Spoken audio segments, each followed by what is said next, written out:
everyone, and welcome to the Harvard T.H. Chan School of Public Health. I'm delighted that we are here hosting this launch event today. Our program addresses two crucial challenges facing our society. First is the global crisis of climate change. It is clear that the warming we have already caused has had devastating consequences on both planetary health and human health. That brings me to the second challenge, polarization. Our civic discourse has too often been reduced to snarling sound bites. Attack ads have taken place of substantive debates, and Congress is tied in knots. But there is another way. Stanford's Center for Deliberative Democracy and the bold thinkers of Helena last month brought together 962 people who were demographically, geographically, and politically representative of all Americans, truly America in one room. This experiment points the way to solving both of the challenges that I've outlined. The policies endorsed by this group, after a careful, thoughtful process of deliberation, represents a national consensus on the actions we must take now to avert the worst consequences of global warming. And with that, I am pleased to turn the program over to Professors James Fishkin and Larry Diamond of Stanford's Center for Deliberative Democracy. Over to you, James and Larry. Thank you, Michelle. We're thrilled to be here sharing the results of this initiative, which we think is very important. So our animated question is, what would Americans think about complex issues? They had time, space, and resources to learn, discuss, and truly think about them in depth. Now, why should we be doing this? Why don't we know a lot about what Americans think? Well, polls don't really tell us because the public is subject to rational ignorance. Most people, most of the time, are not motivated to become informed about complex issues. Furthermore, if they do talk about these issues or consult the media, they consult congenial sources, like-minded people. So they never hear the other side. And on some of the complex questions we're interested in, some of them relatively obscure, you might not even get real opinions. They may be phantom opinions, that is, like the famous Public Affairs Act of 1975, which people answered opinion polls about, but it didn't exist. It was fictional because people don't like to say they don't know, so they offer a response. Just noise, really. We don't want policy directed by just noise, and we want representative and informed opinion on the issues that are really important. So we did the largest national experiment we believe ever conducted with a control group and with a really good representative sample so that people could deliberate in depth with a sample recruited by NORC at the University of Chicago of about 1,000 deliberators in 104 small groups, and a control group that didn't do much of anything. They answered questions at the beginning when people were recruited and at the end, but they just lived their lives in between. And the control group changed hardly at all on all the questions that we asked. But the deliberating group changed in some dramatic ways.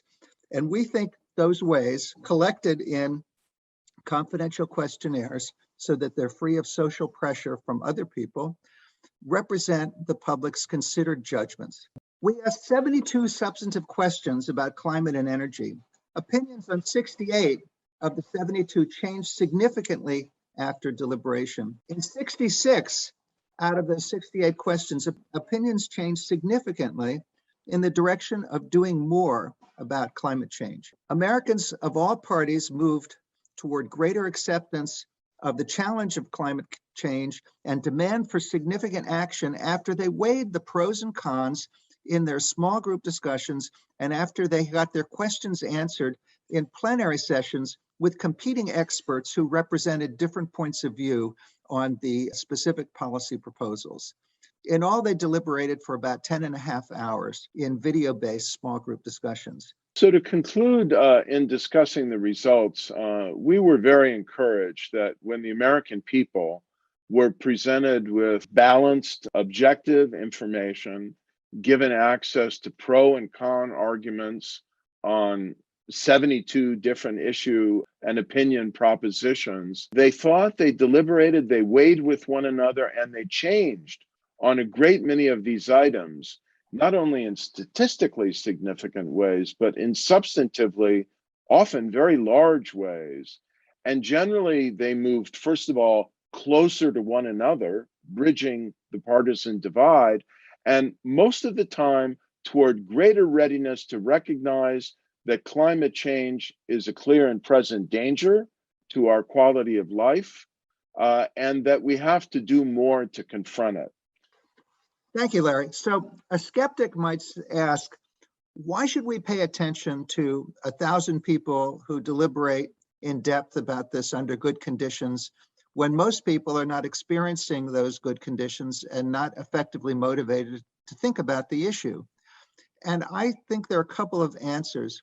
One is we can invoke the results because it's a representative sample. And in comparison to ordinary polls where the people aren't thinking, we can also identify the reasons why people are coming to these conclusions. And those conclusions have some legitimacy because it's from a representative sample. And those reasons, we're only beginning to analyze these results because we have all the small group discussions transcribed, and we'll do automated text analysis and we'll probe the reasoning behind them. But in many countries around the world where we've done deliberative polling, the results have made sense to policymakers and to the broader media because people can see the reasons why the public comes to those conclusions. So it legitimates conclusions and it provides a route to public buy-in and legitimacy for certain results. Secondly, I want to point out that these deliberations were rather remarkably conducted with the Stanford Automated Deliberation Platform. That automated deliberation platform allows small groups to moderate their own discussions, so it's eminently scalable. And the public loved the platform because they thought it provided everybody an opportunity to discuss. It controls the speaking time and the queue, and it works through the pros and cons of the issues, and it leads the group into coming up with its own key questions for the plenary sessions. Well, we think this is eminently scalable. In theory, the platform could be applied to any number,